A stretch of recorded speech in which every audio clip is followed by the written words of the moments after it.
আসসালামু আলাইকুম সুপ্রিয় শিক্ষার্থী, আশা করি অনেক ভালো আছো। আজকে আমরা নবম ও দশম শ্রেণীর সাধারণ গণিতের পরিমিতি 16.4-এর পার্ট 2-তে আমরা কিছু প্রবলেম নিয়ে কথা বলবো। আমরা পার্ট নাম্বার 1-এ এই অধ্যায়ের বেসিক নিয়ে কথা বলছিলাম। তোমরা পার্ট নাম্বার 1-এ এইখানে ঘনবস্তুর ক্ষেত্রে আয়তাকার বস্তু এবং বর্গাকার, অর্থাৎ আয়তাকার ঘনবস্তু ও বর্গাকার ঘনবস্তুর কতগুলো সূত্র আমরা শিখেছিলাম। দেখো এইখানে আমি লিখে রেখেছি 16.4-এর অনুশীলনী 16.4-এর 9, 10, 13, 14, 15, 17 তোমরা একটু লিখে রাখবে। 16.4 অনুশীলনীর প্রবলেম নাম্বার 9, 10, 13, 14, 15 এবং 17 নাম্বার, এবং উদাহরণ 32, 33। তোমরা এই কটা প্রবলেম ভালো করে করবে। এর ভিতরে দেখো অনুশীলনীর 17 নাম্বার প্রবলেমটা ভেরি ইম্পর্টেন্ট, এটা প্রায় আসে, এবং উদাহরণের 33 নাম্বার প্রবলেমটা একটু ভালো করে দেখবে। আমরা এখন অনুশীলনীর 9 নাম্বার প্রবলেম নিয়ে কথা বলবো।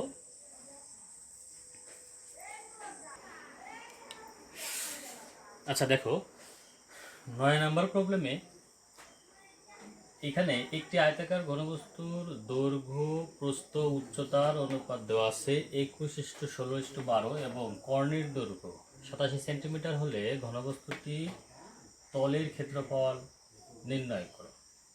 কি চাইছে? ঘনবস্তুটির তলের ক্ষেত্রফল নির্ণয় করতে বলছে। আমরা পার্ট নাম্বার 1-এ আয়তাকার ঘনবস্তুর ক্ষেত্রফল আমরা শিখেছিলাম, আয়তাকার ঘনবস্তুর কর্ণের দৈর্ঘ্য, আয়তাকার ঘনবস্তুর আয়তন আমরা দেখেছিলাম, সূত্র দেখছিলাম, এবং সূত্র কীভাবে হয় সেটাও আমরা দেখিয়েছিলাম। আচ্ছা দেখো, এখন এইখানে দেওয়া আছে দৈর্ঘ্য, প্রস্থ, উচ্চতার অনুপাতগুলো দেওয়া আছে। দেখো, অর্থাৎ একটা আয়তাকার ঘনবস্তু, তার দৈর্ঘ্য আছে হলো 21 ভাগ, প্রস্থ আছে 16 ভাগ এবং উচ্চতা আছে 12 ভাগ। তো আমাদের বের করতে হবে ঘনবস্তুটির তলের ক্ষেত্রফল। ঘনবস্তুটির তলের ক্ষেত্রফল আমরা জানি আয়তাকার ঘনবস্তুর সমগ্র পৃষ্ঠের ক্ষেত্রফল আর তলের ক্ষেত্রফল আর সমগ্র পৃষ্ঠের ক্ষেত্রফল জানি 2 × AB plus BC plus CA। এটা আমরা জানি, যেখানে ABC ছিল আয়তাকার ঘনবস্তুর দৈর্ঘ্য A, প্রস্থ B, উচ্চতা C, এটা আমরা জানি। তাহলে কি জানলাম? আমরা জানলাম হলো আয়তাকার ঘনবস্তুর পৃষ্ঠতলের ক্ষেত্রফল হলো আমরা জানি 2 × AB plus BC plus CA। আচ্ছা, যেখানে A হলো দৈর্ঘ্য, B প্রস্থ, C উচ্চতা। আমরা পার্ট নাম্বার 1-এ এটা শিখেছিলাম। এখন যে কথাটা সেটা হলো যে এইখানে দেওয়া আছে, দেখো দেওয়া আছে যেহেতু দৈর্ঘ্য আছে 21 ভাগ, প্রস্থ 16 ভাগ, উচ্চতা আছে 12 ভাগ। অনুপাতের যে বিষয়টা দেখো, অনুপাতের ক্ষেত্রে এই যে ভাগগুলো দেওয়া থাকে, এই ভাগের ক্ষেত্রে আমরা যদি দৈর্ঘ্য, প্রস্থ, উচ্চতা নির্ণয় করতে চাই তাহলে একটা সাধারণ রাশি ধরে নিতে হয়। কিভাবে? যেমন মনে করি এইভাবে আমরা ধরে নিই যে মনে করি দৈর্ঘ্য A ইকুয়াল 21x, আমরা এভাবে ধরে নিই, একটা সাধারণ রাশি ধরে নেওয়া হয়। আবার দেখো, প্রস্থ B ইকুয়াল 16x, উচ্চতা C ইকুয়াল 12x। আচ্ছা দেখো, এখন প্রশ্ন হলো যে কেন সাধারণ রাশি আমরা x ধরি, এইটা একটু আমরা দেখে নিই, তারপরে আমরা মূল সমাধানটা করব। উদাহরণস্বরূপ মনে করো তোমার কাছে 100 টাকা আছে, তুমি এবং তোমার এক বান্ধবী, আচ্ছা দুইজনে 100 টাকাকে 3:2 ভাগ করে নেবে। অর্থাৎ মনে করো তুমি 3 ভাগ নেবা আর তোমার ফ্রেন্ড নেবে হলো 2 ভাগ। তাহলে টোটাল কয় ভাগ হলো? এখানে টোটাল হলো 5 ভাগ। 3 আর 2 5। তাহলে তুমি কত পাবা? তোমার হলো 3 ভাগ আর তোমার ফ্রেন্ড পাবে 2 ভাগ। তাহলে তুমি কত পাবা বলো তো? টাকা 100 টাকা। এটা আমরা কিভাবে বের করি? দেখো, টোটাল ভাগ হলো 5, 3 আর 2 5, তাহলে 100কে দেখো 100কে যদি আমরা 5 দিয়ে ভাগ দিই তাহলে প্রতি ভাগে কত 20 টাকা। তাহলে দেখো এটা তো আমি এখানে বের করলাম যে প্রতি ভাগে 20 টাকা, তাহলে তুমি পাবে হলো 3 গুণ 20 সমান হলো 60 টাকা, আর তোমার ফ্রেন্ড পাবে হলো 2 গুণ 20 সমান হলো 40 টাকা। আচ্ছা, আমরা এইভাবে বের করলাম। তো এখন আমরা যদি সরাসরি লিখি যে যেহেতু তোমার হলো 3 ভাগ আর তোমার ফ্রেন্ডের হলো 2 ভাগ, তাহলে আমরা প্রথমেই তাহলে লিখতে পারি যে মনে করি তুমি পাবা হলো 3x টাকা আর তোমার ফ্রেন্ড পাবে হলো 2x টাকা। এই যে যে x সাধারণ রাশি, এই সাধারণ রাশিটা ছিল হলো এই 20। দেখো এই যে 20 টোটাল ভাগ করছি, 20 5 দিয়ে ভাগ দিছি, সরি 100কে 5 দিয়ে ভাগ দিছি, আমরা 20 পেয়েছি। এই 20টাই হলো সাধারণ রাশি। তাই সাধারণ রাশি কত যদি আমরা না জানি, দেখো আমি তো বের করছি বিদায় বললাম যে এখানে 20, তাহলে তুমি মনে করো তুমি জানো না কত সাধারণ রাশি, অর্থাৎ তোমার কত টাকা তুমি জানো না, তোমার ফ্রেন্ড পাবে কত টাকা তুমি জানো না, অনুপাত দেওয়া আছে। তাহলে এই জন্য আমরা ধরে নেই যে মনে করি আমি পাবো, তুমি পাবা 3x এবং তোমার ফ্রেন্ড পাবে 2x টাকা। ঠিক একইভাবে অর্থাৎ আমি এটুকুই বোঝাইতে চাচ্ছি যে অনুপাত যদি দেওয়া থাকে তাহলে সেই অনুপাত থেকে আমরা যদি মান বের করতে চাই তাহলে আমাদেরকে প্রথমেই ধরে নিতে হয় যে একটা সাধারণ রাশি ধরে নিতে হয়। যেমন এখানে দৈর্ঘ্যের অনুপাত, প্রস্থের অনুপাত, উচ্চতার অনুপাত দেওয়া আছে, তাই আমরা প্রথমেই মনে করি দৈর্ঘ্য a = 21x সেন্টিমিটার।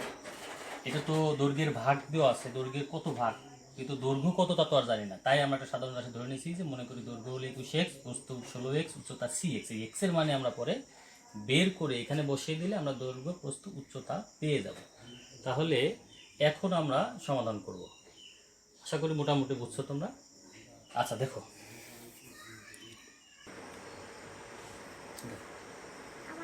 সমাধান 9-এর সমাধান। এখানে দেখো আমি এখানে লিখে রাখছি, মনে করি দৈর্ঘ্য a সমান 21x সেন্টিমিটার। ওই যে বললাম যে একটা সাধারণ রাশি x ধরে নিতে হবে। প্রস্থ b সমান 16x সেন্টিমিটার এবং উচ্চতা c সমান 12x সেন্টিমিটার। তাহলে দৈর্ঘ্য, প্রস্থ, উচ্চতার অনুপাত 21:16:12, তাই আমরা এখানে ধরে দিয়েছি যে মনে করি দৈর্ঘ্য a সমান 21x সেন্টিমিটার, প্রস্থ b সমান 16x সেন্টিমিটার, উচ্চতা c সমান 12x সেন্টিমিটার। আচ্ছা দেখো, আমরা পার্ট নাম্বার 1 শিখেছিলাম যে আয়তাকার ঘনবস্তুর কর্ণের দৈর্ঘ্য হলো √a² + b² + c², যেখানে দৈর্ঘ্য a, প্রস্থ b, উচ্চতা c। তাই আমরা এখানে লিখছি যে আমরা জানি আয়তাকার ঘনবস্তুর কর্ণের দৈর্ঘ্য সমান √a² + b² + c²। কেন লিখছি তার কারণ হলো এই প্রশ্নে দেখো প্রবলেমে দেওয়া আছে হলো দৈর্ঘ্য, প্রস্থ, উচ্চতার অনুপাত, আর দেওয়া আছে কর্ণের দৈর্ঘ্য। কর্ণের দৈর্ঘ্যটা স্পষ্ট করে লেখা আছে, দেখো 87 সেন্টিমিটার। তাই আমরা কর্ণের দৈর্ঘ্যের সূত্র লিখছি, যেহেতু কর্ণের দৈর্ঘ্য এখানে 87 সেন্টিমিটার দেওয়া আছে। আবার আমরা এখানে লিখছি যে ঘনবস্তুর কর্ণের দৈর্ঘ্য অর্থাৎ আয়তাকার ঘনবস্তুর কর্ণের দৈর্ঘ্য √a² + b² + c²। তাই আমরা শর্তমতে লিখতে পারি যে কারণ এটাও কর্ণের দৈর্ঘ্য, এটাও কর্ণের দৈর্ঘ্য, তাহলে এটার সমান এটা আমি লিখতে পারি।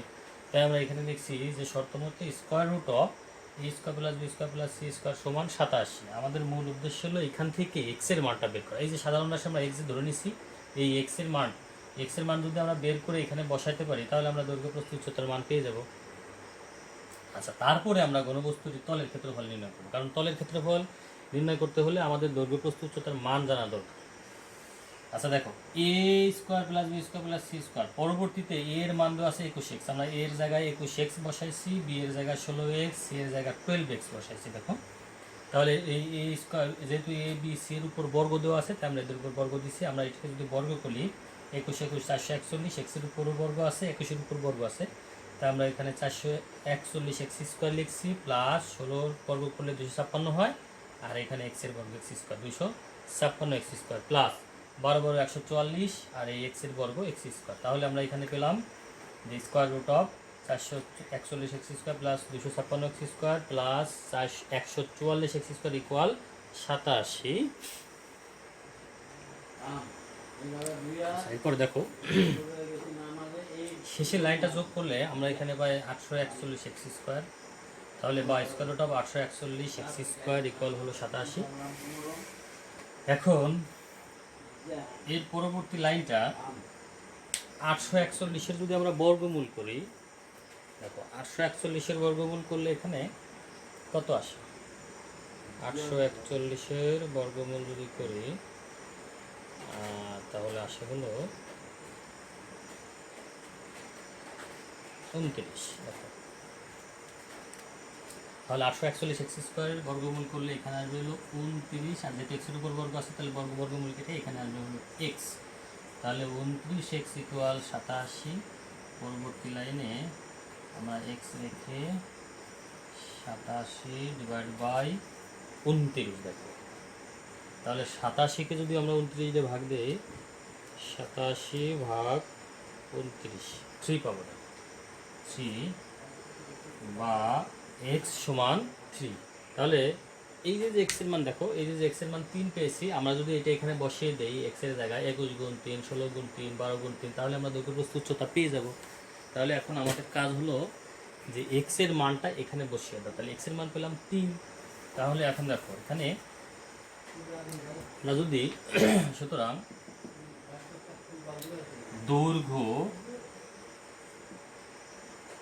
দৈর্ঘ্য এ সমান 21 গুণ 3 এত সেন্টিমিটার, একবারে লিখি আমরা এখানে 21 গুণ 3 সমান হলো কত আসবে? এখানে আসবে 363 আসবে এত সেন্টিমিটার। আচ্ছা, তারপরে প্রস্থ বি ইকুয়াল 16 গুণ 3 ইকুয়াল এখানে আসবে 848 অর্থাৎ 48 সেন্টিমিটার। এবং উচ্চতা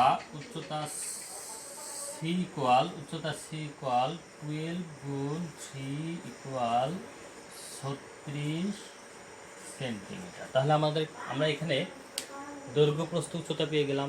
এখন আমাদের কাজ হলো আমরা ঘনবস্তুটির তলের ক্ষেত্রফল নির্ণয় করব। যেহেতু আমরা দৈর্ঘ্য প্রস্থ উচ্চতার মান সরাসরি এখানে পেয়ে গেছি, তাহলে আমরা এখন ঘনবস্তুর তলের ক্ষেত্রফলটাকে লিখব, এরপরে আমরা অঙ্কটা করে ফেলবো। দেখো তাহলে দেখো যে সুতরাং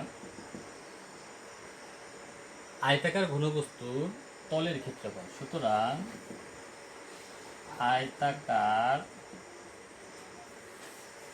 আয়তাকার ঘনবস্তুর তলের ক্ষেত্রফল equal 2 into AB plus BC plus C এত বর্গ সেন্টিমিটার। এখন জাস্ট আমরা মান বসিয়ে দেবো এ বিসি।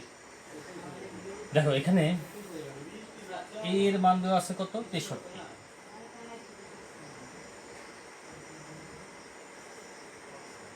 গুণ বি এর মান দেওয়া আছে 48 যোগ, আবার দেখো এখানে বি এর মান দেওয়া আছে 48 গুণ সি এর মান দেওয়া আছে 36, আচ্ছা যোগ আবার সি এর মান দেওয়া আছে 36 গুণ এর মান দেওয়া আছে 63। এখন আমরা এটা গুণ করে যোগ করলেই আমাদের মানটা বের হয়ে যাবে। দেখো